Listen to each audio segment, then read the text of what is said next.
Hello guys, welcome to my channel. അപ്പോൾ കുറേ ദിവസമായില്ലേ എന്നെ കണ്ടിട്ട് എല്ലാവരും എനിക്ക് മെസ്സേജൊക്കെ അയച്ചു തുടങ്ങി കേട്ടോ, എന്താ വീഡിയോ ഒന്നും ഇടാത്തതെന്നൊക്കെ. അപ്പോൾ ഞാൻ എക്സാം ഒക്കെ ആയതുകൊണ്ടാട്ടോ ഇപ്പോൾ വീട്ടിൽ വന്നുള്ളൂ, അതുകൊണ്ടാട്ടോ വീഡിയോ ഒന്നും ഇടാതിരുന്നത്. അപ്പോൾ നമുക്കൊന്ന് ഒരു അടിപൊളി പാൽപ്പായസം ഉണ്ടാക്കി നോക്കിയാലോ. ഞാൻ ആദ്യമായിട്ടാട്ടോ പാൽപ്പായസം ഒക്കെ ഉണ്ടാക്കാൻ നോക്കുന്നത്. അപ്പോൾ ഇത് പ്രീതി ആൻറ്റീൻ്റെ റെസിപ്പിയാണേ. അപ്പോൾ ആൻറ്റി ഉണ്ടാക്കി തരുമ്പോൾ സൂപ്പർ ആട്ടോ. ആൻറ്റീൻ്റെ പായസത്തിൻ്റെ 7 അയലക്കത്ത് പോലും പായസം എത്തില്ലെന്ന് എനിക്കറിയാം, എന്നാലും നമുക്ക് ഉണ്ടാക്കി നോക്കാവേ. അപ്പോൾ ആൻറ്റി ഞങ്ങൾക്ക് ഇങ്ങനെ ഫുഡൊക്കെ തരും കേട്ടോ. അപ്പോൾ ആൻറ്റീനെ ഭയങ്കരമായിട്ട് മിസ് ചെയ്യുന്നുണ്ട് വീട്ടിൽ വന്നപ്പോൾ. അപ്പോൾ ഞാൻ ദേണ്ടേ കുത്തരീൻ്റെ പൊടിയരി ആട്ടോ എടുത്തേക്കുന്നത്. അപ്പോൾ വേണ്ട അത് കുറച്ച് വെള്ളം ഒഴിച്ച് ഉപ്പിട്ട് നമുക്ക് തിളപ്പിക്കാൻ വെക്കാവേ. അതൊരു പകുതി വേവാകുമ്പോൾ നമുക്ക് പാലൊഴിച്ച് കുറച്ച് ബട്ടറും ആവശ്യത്തിന് വേണ്ട പഞ്ചസാരയും കൂടി ഇട്ടിട്ട് നന്നായിട്ട് കുറുക്കി എടുക്കാം കേട്ടോ. അത് നന്നായിട്ട് കുറുകി വരുമ്പോൾ നമുക്ക് വേണ്ട രണ്ടാമതും പാലൊഴിച്ച് കൊടുക്കാവേ. പാലൊഴിച്ച് കൊടുത്ത് അത് നന്നായിട്ട് ഇളക്കി കുറച്ച് ബട്ടറും കൂടി ഇട്ട് പിന്നെ മധുരം നോക്കിയിട്ട് ആവശ്യത്തിന് വേണ്ടവർക്ക് ഇല്ലെങ്കിൽ ഇടണ്ട കേട്ടോ.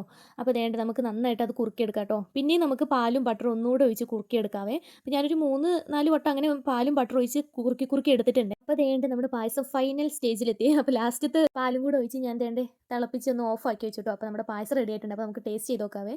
അപ്പോൾ നല്ല ടേസ്റ്റ് ഉണ്ട് കേട്ടോ. എന്തായാലും എല്ലാവരും ഒന്ന് ട്രൈ ചെയ്ത് നോക്കണേ. അപ്പോൾ ആൻറ്റീൻ്റെ അത്ര ടേസ്റ്റ് ഒന്നുമില്ല, നല്ല ടേസ്റ്റ് ഉണ്ട് കേട്ടോ. ഇനി അടുത്ത വീഡിയോ കാണാം. Bye bye guys.